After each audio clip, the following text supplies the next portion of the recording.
Welcome back to the Friendly Focus. My name is Derek. I am here with Jason. It's been a bit since we recorded. We got a lot to cover. Both of our schedules have been extremely busy, but we have scrounged up the time. I don't know if that's the right word. Uh, English is not my strong suit. But vocabulary, I should say, is not my strong suit. But we found some time. We're gonna get this in, uh, and we have a ton to talk about. We've got a Royals series to talk about, an Astros series to talk about, just Red Sox in general, and just kind of the entire picture, which I think is where we should probably start because we can kind of weave in the other stuff we want to hit on into that. But first, Jason, how are you doing? And then second, I'll ask, how do you feel about if right now, pulse check. How do you feel about this Red Sox team? Uh, to answer your first question, I feel fine personally. Maybe a little tired, but glad we could do this episode. I know our schedules have not been friendly to us this week in terms of recording. Ideally, we would have had two more episodes, but I know the last episode we did was a Cotillo episode. Go check that out if you haven't already. But I think in general, when you look at the grand scheme of things, the Red Sox are 3 games back of the third wild card that is currently held by the Royals, right? The Mariners are also 2.5 back. So, and it's August 11th, the day we're recording this. So, realistically, yeah, there's a chance. But overall, though, well, I think we're going to dive deep into it too. But I just personally, vibes are really down. You just lost your starter probably for the rest of the season that you got at the deadline. Your only starting pitcher you got at the deadline. The bullpen is very much gassed. The starting rotations has not been good since the All-Star break. Offense has been great, but if you don't have a pitching staff to back it up, or I should say a half decent one to back it up, then that's a problem, especially for a team who has been great pitching all year, just not has not been good at all since the All Star break. I know I just said that, but it's got to get better if they're going to make a run. Just in general, just big picture, got to get better. Yeah, and I mean, I don't want to be like I don't know what the right word with it, but like, I don't want to be like the positive guy in all this because I'm personally excited just in terms of, I mean, me kind of being also too getting with the Pesky Pro minor league crew tomorrow because we've got a massive show with all the promotions, including all the big three to Worcester. So that's kind of brightened me up a little bit considering all that's happened, right? But at the same time, I still want the big league team to do well, and they're not really doing well. The pitching staff is in trouble, big trouble, and this is a point with the pitching staff where, okay, Paxton was the starter you added at the deadline, and he did not look good. That injury did not look good. At first, I was like, please be a cramp. And sometimes, don't get me wrong, cramps can be really bad. I've had cramps sometimes where it takes me a couple hours before I can, like, comfortably walk, right? Like, I've had some really bad cramps. I was hoping, like, okay, maybe, hopefully, this is just, like, the worst cramp in, like, human existence. And, like, that's what happens, but it wasn't that wasn't the case, right? And I think didn't seem like the case. Did not look good Right. injury, and then also too you added Luis Garcia hasn't been great since coming over. Lucas Sims obviously had his rough not last outing, the outing before, but even then, Lucas Sims, I mean, has looked solid for the most part. Like I said, outside of that one outing, although he hasn't pitched much for the Red Sox, considering that their pitching staff hasn't really had leads for the bullpen necessarily.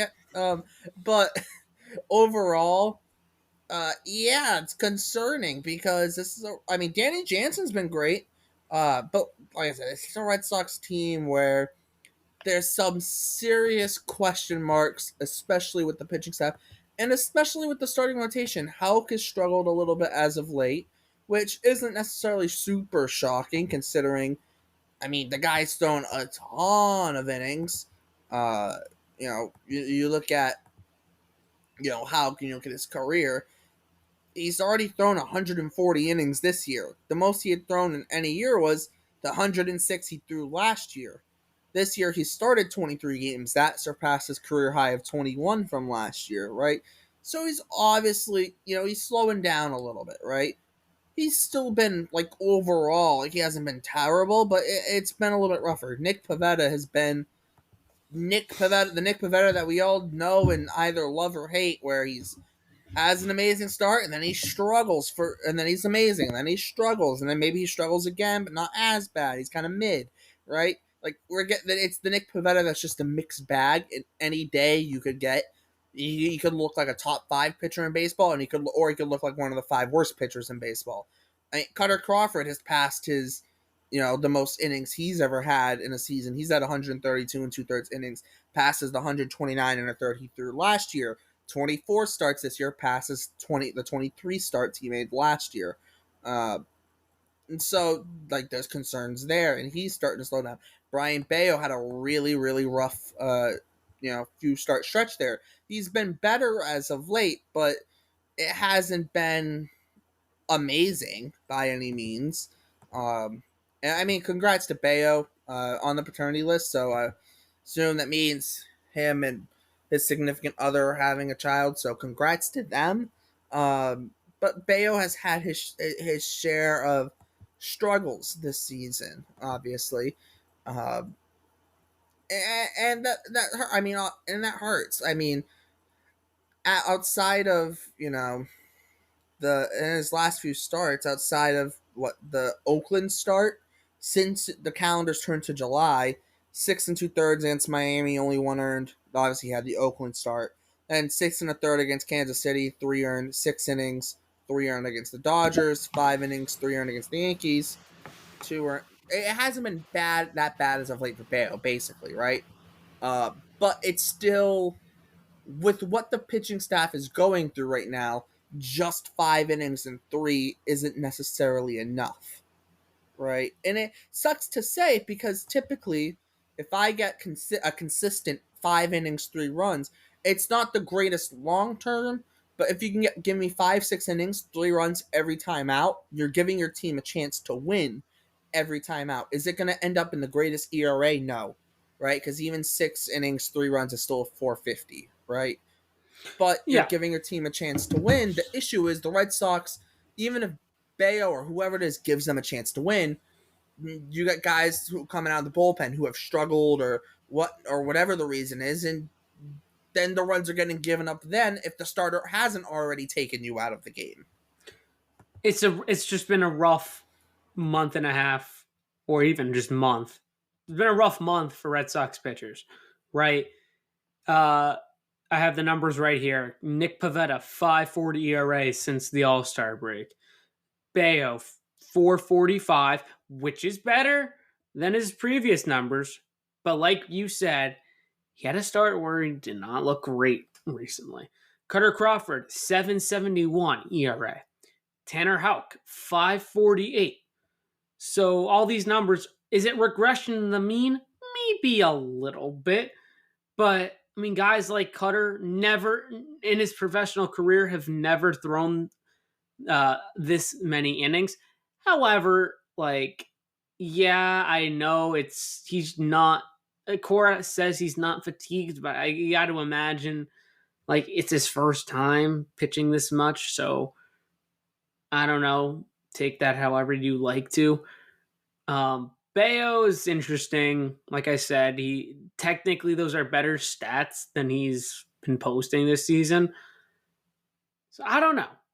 And then Pavetta's Pavetta. Crawford is the one I'm very concerned about. Just giving up Oh so yeah, many home runs. So many home runs. It's incredible. Like meatballs it's everywhere. No pun intended. Like dude, you can't he, do that. he's hanging pitches. No, I know, but come on. I'm sorry. No, Not I know. really. I'll back it up too in terms of the staff struggling. Red Sox starters since the All Star break have a 5.63 ERA, um, which is 26th in baseball, and the relievers are not much better. The relievers have a 6.66 ERA, which is worst in baseball. And if you put the two together and just pitching in general, They have a 6.07 ERA, which is second to last in baseball. The only team worse is the team that went on a 21-game losing streak in the Chicago White Sox, right? So the only team worse than you, pitching-wise, has been the literal worst team in baseball, and they might be the worst team in baseball, like, ever by the end of the season, depending on what their record ends up. Like, it's embarrassing. And if you go to the rotation, too, we'll also just go, if you go to the rotation and the amount of home runs they're giving up the most home runs per nine. They're giving up 2.42 home runs per 9 innings. That is the most. The next closest is Atlanta at 2.06. Yeah. And here's the other thing you gotta realize. The Sox are down another starter for the time being because Cooper Criswell's on the COVID IL, and they just lost James Paxton.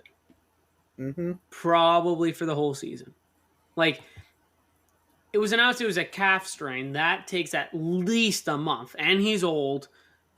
A month is going to be September 11th, and then, and no pun intended. No, it's not even a pun, but like no circumstance, whatever. Then you look. Shut up. Then you look at your other options to start. We're running out of them because you have right now it's Hauk, Pavetta, Bayo, Crawford, and now Criswell. That's got to get you into the playoffs, really. Like, I'm not trying to say those are terrible pitchers. Hauk was really good early on. We gave you the numbers, right? On their day, they are a good. It's a good enough rotation if everyone's on their game to be a postseason pitching staff. But they have that's not the issue. Been on that. Exactly. Like you said, yes. Right. And the bullpen's gassed. Like, Bernardino, he got option. Like, he's just not the same. And out of the guys on the 40 man, because Cora's gone, or I don't know if it was Cora, but they said there are going to be a lot of roster moves tomorrow, the August the 12th, right? Probably might see Greg Weister back. Isaiah Campbell. Who? Isaiah Campbell. He's hurt. Oh, crappy. Yeah. Dude, this is why we should not be recording at this time. My brain doesn't function properly. Also, I'm blaming Fangraphs, because Fangraphs does not have him as injured. Well, yeah. Sox prospects for the win. You have Boozer. Although he was just sent down not long ago. Although if Paxton goes to the injured list, it doesn't make a difference. Maybe you call, as crazy as this sounds, maybe you call Rich Hill and be like, look, we'll give you a shot. We just need depth right now. I know you threw 100 pitches the other day. I'm not buying that. I said maybe. I never said no, yes. I know. But no. It wouldn't be the worst idea for two or three starts and fucking DFA him. I'm sorry. Sorry for swearing. No, but I feel like you're gonna get a 44-year-old when the 30-year-old in Paxton just broke down on you.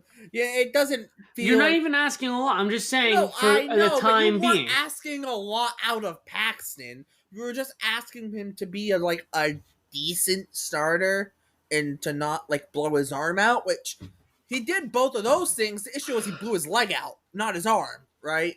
But I'd rather just go with someone in the minor leagues. Yeah, like honest. I said, you have Weiser, you have Bailey Horn. If you want, you have Quinn Priester if you really want to. But I don't think they do that because of the extra year of service time we always talk about. I don't think you do Richard Fitz just because he's been up and down. But it's a possibility doing Fitz. Who? I'm not saying it. Say it. I'm not saying it. But I would say Jason Alexander, but he just pitched today. No, that's fine because he'd line up. He could perfectly take Paxton's spot in the rotation. But that's a move they wait on. You know what I mean? Yeah, exactly. But if we're talking about filling the rotation, and I do bring up Fitz too because his last 3 starts, and against the Scranton Wilkes-Barre, which the Yankees, he gave 5 innings, 2 earned. There was 4 runs total, but still just 2 earned. But then against Buffalo, he went 6 innings, only gave up 1 run. And then against Syracuse, earlier this week, he went 6 innings, only gave up two runs. So he's So looked better. yes, he's looked better. He had that kind of rough stretch from late June till like his last start after. I mean, his first start after the All Star break, which was kind of a rough kind of 4 start stretch. But I mean, the Red Sox are gonna have to put him on the 40-man roster anyways this offseason. And with that being the case, and you're kind of running low on options, do you just take the flyer on him and say, here's your opportunity? I mean, we've seen teams catch lightning in a bottle with people before. I'm not saying that's going to happen with the Red Sox, but like maybe Fitz comes up, gives you 6 amazing starts somehow, and it's like, and maybe he's never ever going to have another great 6 starts like that again. You never know, right? But it's like, why not give him a chance? Yeah, he could totally fall flat on his face. You hope that doesn't happen, but at the same time, what other options do you really have at this time of the year where you can't really make trades? Like your minor league depth is kind of gone in some sense because you got Uwasawa has not been great in Worcester, but he's there, right? But he needs to be added to the 40-man. So does Jason Alexander. Penrod just got moved to the pen, although that seems temporary, but it doesn't seem like he's an option right now to make a spot start, even a spot start, right? So when you kind of look at your options, it's Priester, who they want to keep down, probably. Plus, he's new to the org. They probably want to work on some things with him. So it's really only him and Richard Fitz. Yes, Brad Keller can go long if needed, but hypothetically, you're still waiting on Criswell. Someone's gonna make another start, right? Because even if you hypothetically put Keller into this rotation, you have Houck, Pavetta, Crawford, and what Brad Keller. You still only got 4. You still need a fifth, right? And that's the issue. Criswell will be coming back once he's healthy, cleared of COVID, whatnot, right? But you don't really want Brad Keller starting games for you in the big leagues. So like I said, if it was me, I mean, I would consider giving Richard Fitz a shot at it and just saying, "Hey, here you go, no pressure. Let's see what you can do." Right? But do I think Right. that's going to happen? No, I don't know. I don't think it's going to happen. But I would love for it to happen, just because, like I said, they have to add him to the 40-man anyways. What's it going to hurt? Exactly.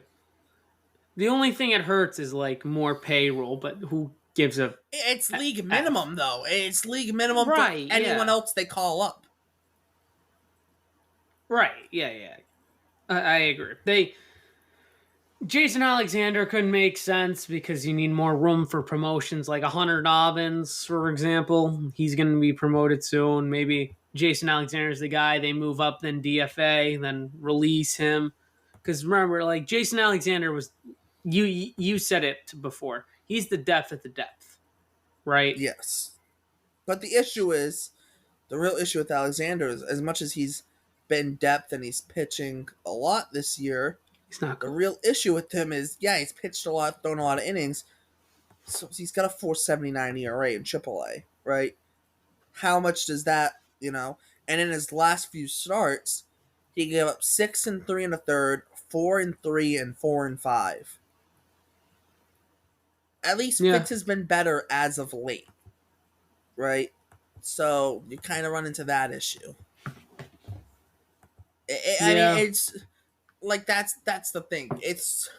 They're running kind of into a brick wall, and they gotta find a way to get around it. Are they gonna try and go over it? Are they gonna try and go right through it? Are they gonna try and go under it? Are they gonna try and find their way around it and hope they can find the end of the wall and get around it? Right? Like they gotta figure out how to get to the other side of this wall that they're and then they got to figure out how to do it and try and figure out what's the best way to do it. What is the best way to do it? The issue is no one really knows. That's the issue. They just need help, and it's A past the lot of it. deadline. It's past the deadline, and obviously the waiver deadline is no longer a thing. Well, if it makes you feel better, Julio Urias is still a free agent. So is Trevor Bauer. yeah, that's not happening. I'm just joking. I'm just joking. It's not I happening. know. No, I know, but to anyone who's listening, I'm not actually suggesting that. Is what I'm saying. You're just saying. I'm just joking. Like, oh, they're free agent. I mean, Zach Greinke's a free agent. Like, you know what I mean? Like, I'm not saying it's a good idea, So is but Rich Hill. yeah, I mean, like realistically, Brad Hand's a free agent, right? Do you Like, take flyers on any of those? Maybe. realistically, Vince Velasquez is a free agent, right? Vince Velasquez. I mean, as far as it doesn't. Look, it doesn't hurt. But I mean, you can't get much worse. I don't think. I mean, that's what I'm saying. Like, I don't yeah, know. so anyways, we know we already have a couple moves. Paxton's going on the IL, Bernardino's getting sent down. The corresponding moves are going to happen soon. Hmm. And you don't have 40 man spot open. So we could see a DFA or two. That is true. Um, my only issue is trying to figure out if they're bringing guys up. Who is it going to be? I would. I mean, I'm hoping and praying it's not Joely Rodriguez. I'm Fudge, no. I'm hoping and praying. But I don't want to bring his name up, right? Because I mean, I hate the guy because of like he's been bad, right? But I kind of have to bring him up just for the fact of like, yeah, he hasn't been like that bad. In Worcester, he's at a 2.25 ERA in AAA, right? Like that's solid, right? That's solid, and you kind of look like as of late, his last three appearances have been well scoreless with the exception of two unearned runs and one appearance. But like he out of his 1, 2, 3, 4, 5, 6, 7, 8, 9, 10, out of his 11 appearances in AAA, 8 of them have been scoreless. One of them that he gave up one run in, they asked him to go multiple innings. He had a howler of an appearance on July 27th where he didn't get any outs, and then outside of that, he had the two unearned runs on August 1st. Outside of that, all his appearances in Worcester have been scoreless. Right? That's Uh-huh. like Here's the other thing too. it's an option, is what I'm saying, Yeah. basically. Here's another thing. They can't call up both Boozer and what's his name? Weiser. Weiser. They Yeah. cannot call both of them up because they were optioned. Weiser was tomorrow's day 14. They could technically wait a day. But yeah, they have to wait a day. But they have one injury that they could do. Other than that, it's interesting. they can't do Priester unless it's an injury. No, they can't. Oh no, you know what?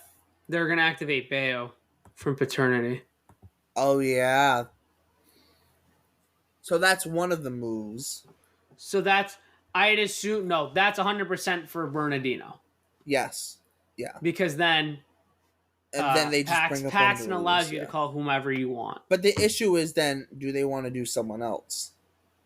Do they want to send someone else down? Oh, do yeah, they want to yeah. You know what I mean? Or they going to have to at some point. Yeah, they are going to. You know, and that becomes the question: who's?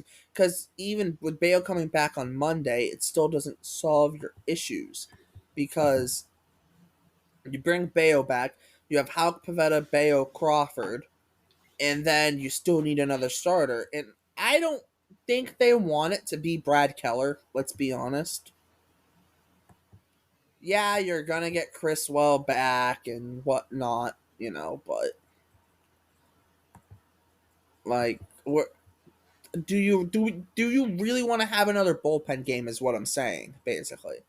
If you get to where Criswell, where that turn of the rotation would be, do they really want to have another bullpen game with Brad Keller kind of being the leading guy? I don't know. Maybe they just call up Quinn Priester for its spot start. Who knows, right? Who knows? But it's interesting. They still got to do something. I feel like there's got to be more. Yeah, but yeah, because Cora said there are going to be a lot of moves tomorrow. Yeah, and a lot So of moves make feels like more than just one guy to the IL, one guy off the paternity list, one guy being sent down, and one guy being called. You know what I mean? A lot of moves feels like more than just that. yeah. I mean, Hmm. maybe they think four is a lot, but not really when we already know one guy's got to go on the injured list, and we already know one guy's got to come off the paternity list. So, like, we two of the moves are already guaranteed before the game ended today, right? So if you're only making two other moves, I can't really say that's a lot of moves. Yeah, and Derek, we also talked about, or I brought up the idea, gives Bernardino some time in AAA, right? He just did Yes. not look good. I just said, just reset, wait till the September 1st day where the rosters expand two spots or to one spot for each. So wait for that, maybe call him up after that. Give him like I wouldn't say the Weiser treatment, but it's clear that he needs some sort of rest. He's like overused, I think, and I think it will be a good opportunity for him to get some um, a fresh start. We'll leave it at that. Yeah, in some sense, I think so. I mean, at the end of the day, there's only so much, I guess, that the White Sox can do in terms of waiting on guys, though, because of the injuries. At some point, you gotta just kind of. At some point, you gotta be like, okay, this is clearly like, yeah, the guy's struggling, but we just need arms, and he's on the 40 man. Because if you look at the 40-man arms that are in AAA, Bernardino's getting sent down, right? Depending if it's if someone's getting called, else is getting moved back up, like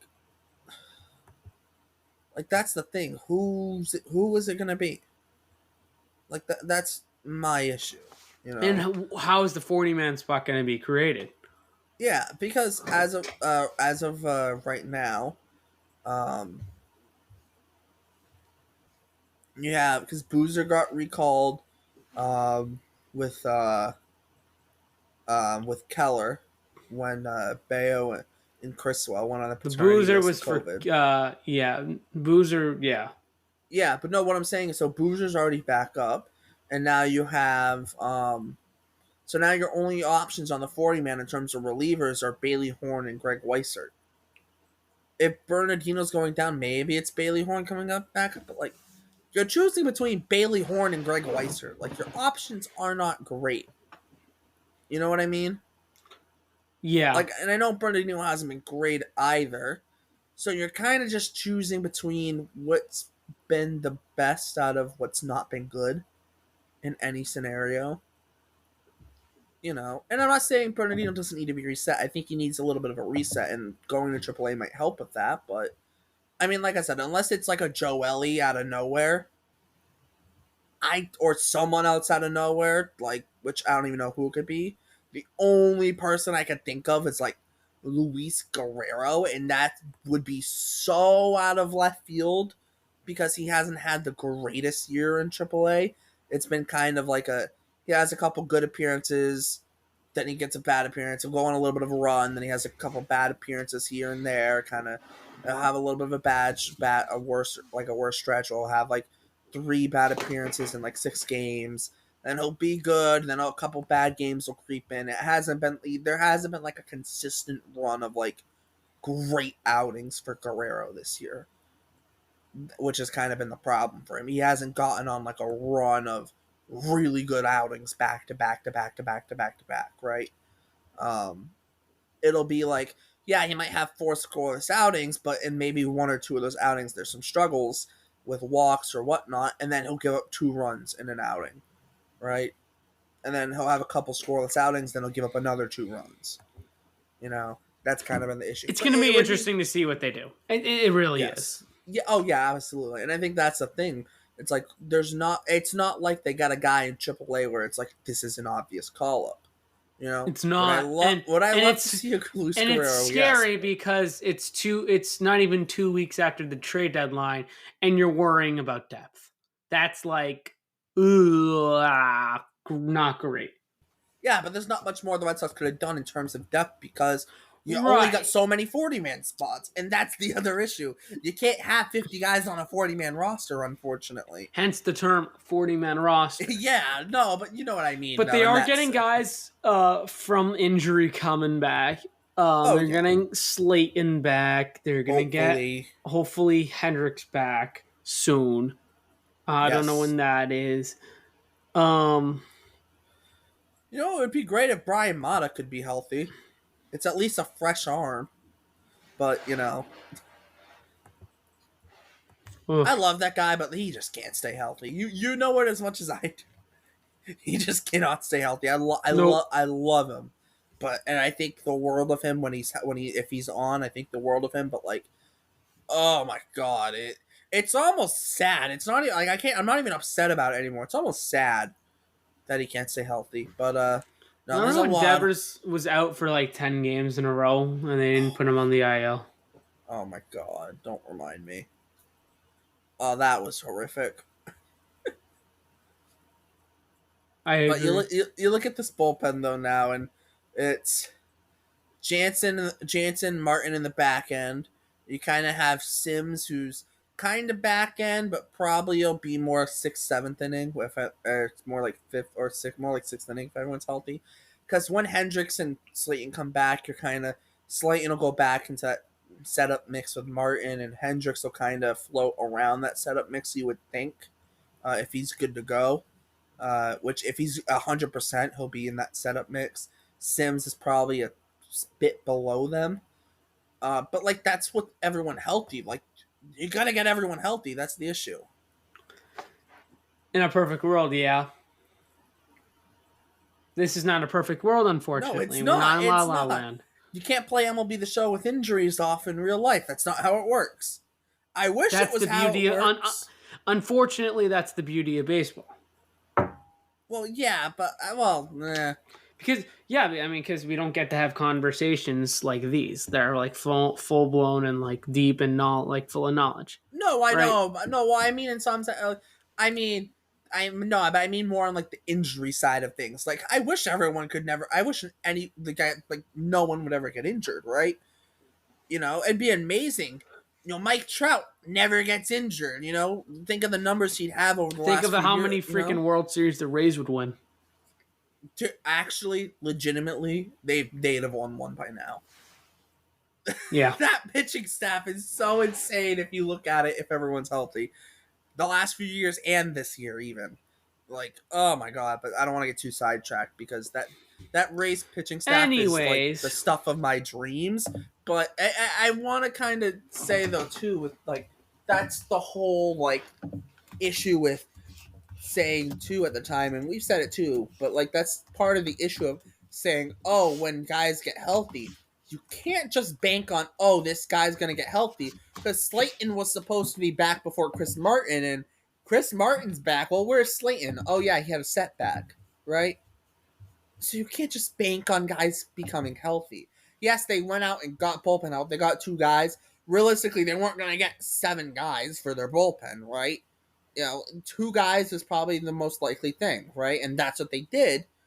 But at the same time, it's not just about the 2 guys you get. The idea of getting the 2 guys was everyone's healthy. You have Kenley, you have Martin, you have Slayton, you have Hendricks, you have those 2 guys you're bringing, which was Sims and Garcia, and then you have on top of that, on the back end and the depth of Bernardino and Kelly and all those guys, right? Now they've been in a spot where Bernardino and Kelly and even Boozer to some extent have kind of been kind of around the back end of the bullpen in some sense, and that's just not ideal, right? And that's a part of the reason they needed the guys in the bullpen in Sims and Garcia to push Bernardino and Kelly and whatnot to kind of the middle relief for now, and hope they can Yes. hold and hope they can hold, but the entire pitching has been a problem too. But like, hope they can hold as middle relief if the starter when the starters give you good efforts. Hope those guys can hold as middle reliefs as long as possible for when Slayton and Hendricks and Martin, who's already come back, are healthy. The issue is, like I said, we're still waiting on Martin and not Martin, on Slayton and Hendricks, and the Red Sox could desperately use those reinforcements. But you can't Yeah. rush injuries. Yep. Well said. And the Sox are going to be shorthanded tomorrow, Yep, which is the worst part because they had 2 bullpen days in a row. exactly. Gotta love it. No, And I mean that, I mean, seriously, like it's no, I bad. know. And they need Bayo to have a legitimately like strong start. Which, considering they're playing Texas, eh, I'm not extremely confident. But Why is Fangraphs not updating? uh they're not gonna update until like tomorrow morning. Hmm. Yeah. Yeah, Uh because I can't go through like pitchers and pitches. yeah, their pitch counts no, it'll update tomorrow morning. But I will say this, and I brought this up to you before we started recording. The Red Sox are now closer to the Rays in the standings than they are to a playoff spot. They're only 2.5 games ahead of the Rays. They're 3 games out of the playoff spot. And now Seattle has jumped them as well, which is the one thing the Red Sox needed to avoid. Uh, so yeah, not ideal if you're the Red Sox. It's, No, I mean, yeah, at the end of the day, it very much is a thing of like this Red Sox team. I mean, all we asked for at the beginning of the year was for them to be in playoff contention, right?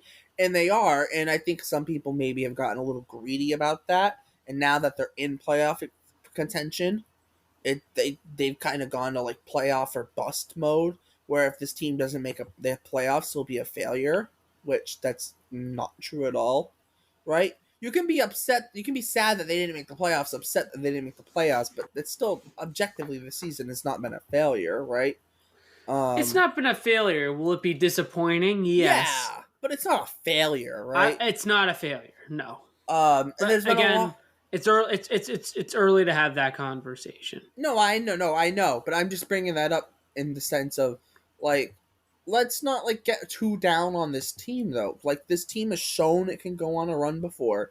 The pitching is going to have to be there, right? Yeah, as Yes, good as Andrew Bailey has been as a pitching coach, a pitching coach and a hope and a prayer isn't going to get you anywhere. The pitchers still have to go out and execute, right?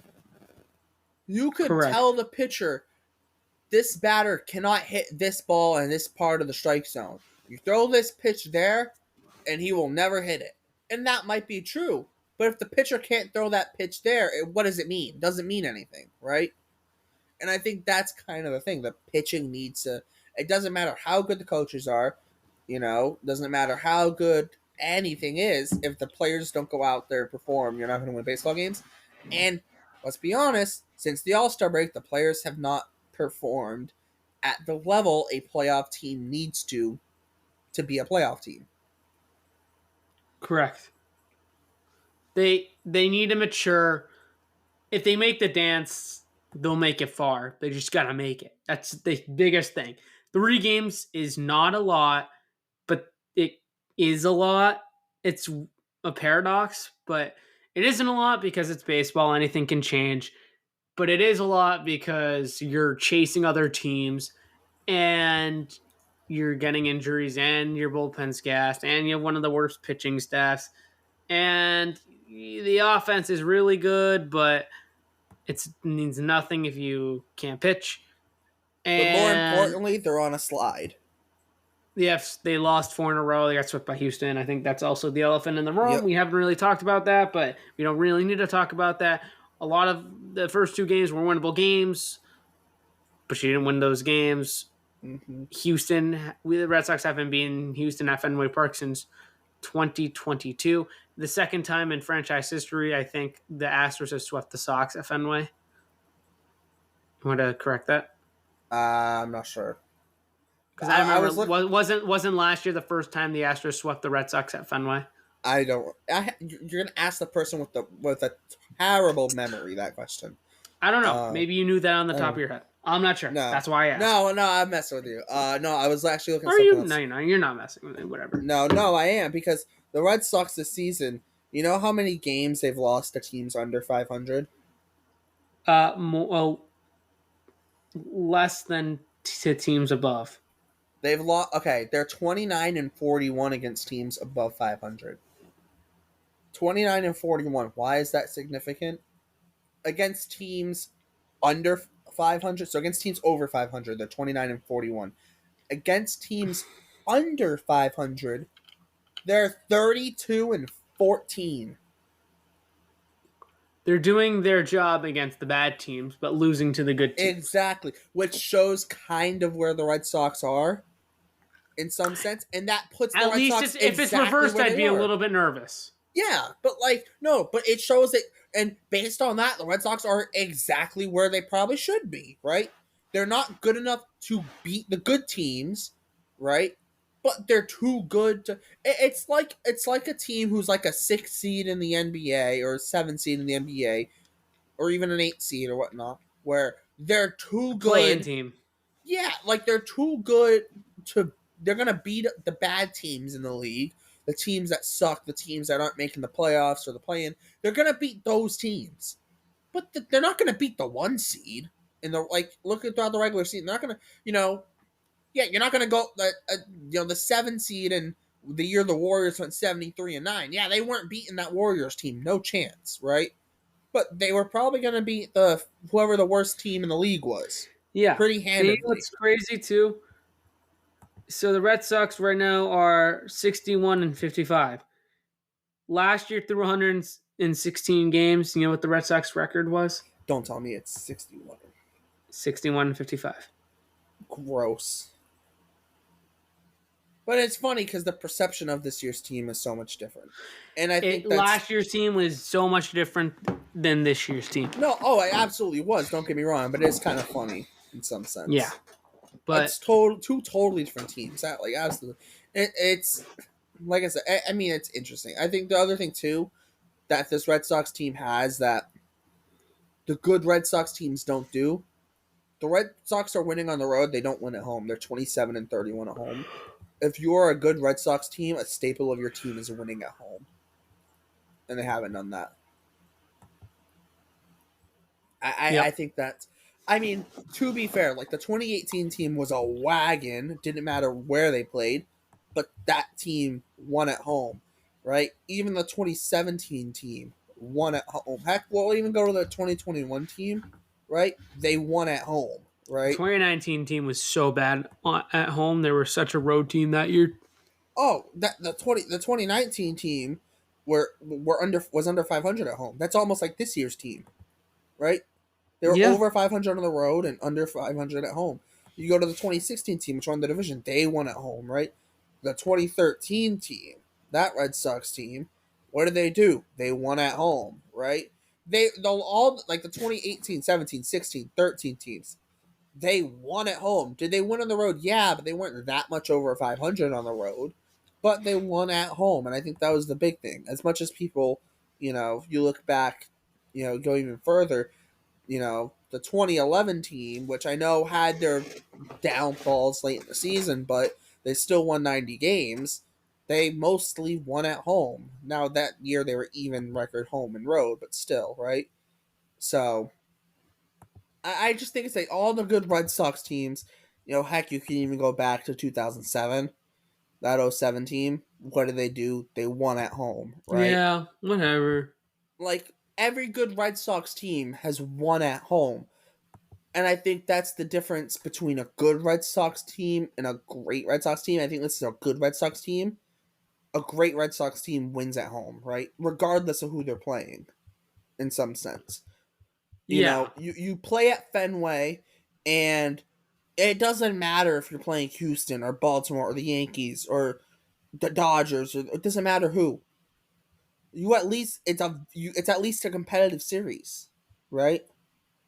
This Houston, yeah, I know there's situations going on with the Red Sox and whatnot, but the Red Sox, you know, a good a like legit playoff Red Sox team wins that series probably, or at least doesn't get Yeah. swept. At least is competitive, right? Oh And no. and Yeah. and that's the thing with this year's team. They have too many kind of lulls at time, especially at home, right? And Oh. yeah, they're Oh, very for sure. inexperienced. They're very And young. There's nothing wrong with that. Nothing wrong with I it. wish they put the advantage in the home field advantage. You Yeah, know. yeah, that's what it is. Hmm. And there's, like I said, there's not it's not necessarily nothing wrong with it. I mean, like I said, they're I a young mean, team. They're inexperienced in terms of being like they're inexperienced because they're such a young team. They're gonna. Yeah, they're not the greatest team at home. People have come into Fenway. I mean, it doesn't help too that at the start of the year, their Fenway was kind of lacking in terms of crowd, in some sense. But overall, like I said, the good Red Sox teams can know how to win at Fenway, and they're not just slightly over 500. They win like 50 of their 81 home games, right? That that's what happens with good Red Sox teams. They're way over 500 at home, and on the road, yeah, they're over 500, but it's not by a ton. You know, that's the hallmark of good teams. yeah. Beat the brakes off of most teams at I don't home, know. and then It's 500 on the road. Look at every good team in baseball this year for the most part. For the most part, they're all good at home, with a couple, with like maybe the exception of like the Yankees, but even because the Yankees are better on the road this year, and Baltimore's yeah. slightly better on the road, but they're basically even. I don't know, man. We'll see. It's Yeah, it's gonna be an interesting last like month, but I don't know. yeah, I'm kind of nervous. yeah. I mean, nervous is could. I And mean, here's the other thing. I know we're supposed to do a report card episode, but this is a very side note. But I think we're gonna skip July. Well, we haven't really talked about it because I feel like one, it's been a tale of 2 months. yeah. Two, you have the All Star break right in the middle. It's kind of tough to judge, like first Yeah, half and second half. it's also a short month too. So because of the All Yeah, Star break, you miss out on days there and whatnot, and so it's not really We'll have an August report card. We might include July in that. We'll see, but we're not going to do it just in July specifically. We'll see how that all plays out. yeah. But Do you want to quickly preview uh, Texas? well, yeah, they're playing Texas for the Red Sox. They have Bayo, Crawford, and Houck pitching. The Rangers are going with Tyler Mahle, Jose Urena, and then Gerson. What? Who the heck is this? Gerson Garabito. But whatever the big heck thing your is they're name all is. righties. Yes. I think the At Sox take 2 out of 3. They're hungry. they're hungry. I'm just saying 2 out of 3 just for the sake of it They're gonna because win. They're gonna win the Wednesday game because I'm going to that game, and that's the last game I'm going to this season. screw Unfortunately, you. what do you mean? You're going to the Diamondbacks game, so give me a No, break. no, no. Just assuming they're gonna win. Ha ha ha ha. That's how lucky I've been this year. At least you're not Sox fan, Joey. That guy Thank should be God. banned from Fenway. I know. Was he like? He's like 2 He's and like 21. he's like 2-19 in his last 21, That's and he's like insane. 1-9 this season. Yeah, You're Like banned, that's dude. bad. I mean, or I would assume he's probably been going on a lot of Fridays, so that probably doesn't help him. But dude, just don't go. Don't go. Yeah, you're banned, dude. Don't You're banned go. for the rest of the season. You're banned for life. No, not for life, I'm but the rest kidding. of I'm this kidding. year you're banned. You're banned, and then next year when you go, you gotta wait till like May to see what days they're good on, and don't go on whatever days they're bad on. Basically, Yup.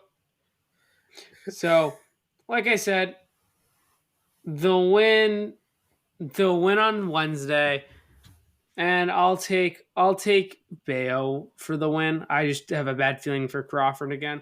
And oh my God, Hauk starting on Wednesday, dude! I've been to like 20 of his starts this year. I was at the the hour 49 game. That was amazing. I'm not gonna lie, that might be the favorite, like probably my favorite regular season game I've been to. Oh, that game was just in Am and I out. complaining? No, I've seen everyone pitch. I've seen Pavetta. I've seen Crawford. Obviously, I've seen Hauk. Seen Pavetta. I've seen I've, King Cooper. I've seen what Bayo, Crawford, Hauk. But I don't think I've seen I saw Pavetta's. Whitlock once. No, I didn't. I might Did have we seen see Pavetta. I Whitlock? don't. No, I definitely didn't. Whatever. But yeah, I have the corner games. Yeah, What do you have? I mean, I would have taken the corner games, but just for the sake of it, I'm gonna say they're gonna lose on Wednesday because Shut up. Cutter. No, because Cutter Crawford's due to win a game, and I feel like Bale's gonna have a good start, and so it's kind of process of elimination at that point. I feel like Cutter Crawford's due. Okay, the guy's Sure, due. Dave O'Brien. Hey, it's gonna actually work. Unlike Dave, Okay. good old Dave. I just find that name to be boring. Just Dave. Nothing against him, but like, one syllable names to me are boring. Whatever. Okay, I shouldn't say that. Yeah. Jake's gonna give me shit. I'm telling Jake. All right, well, we're wrapping it up. So for Jason, my name is Derek. Thanks for tuning in to the Fenway Focus. We're gonna get out of here, and we will see you next time.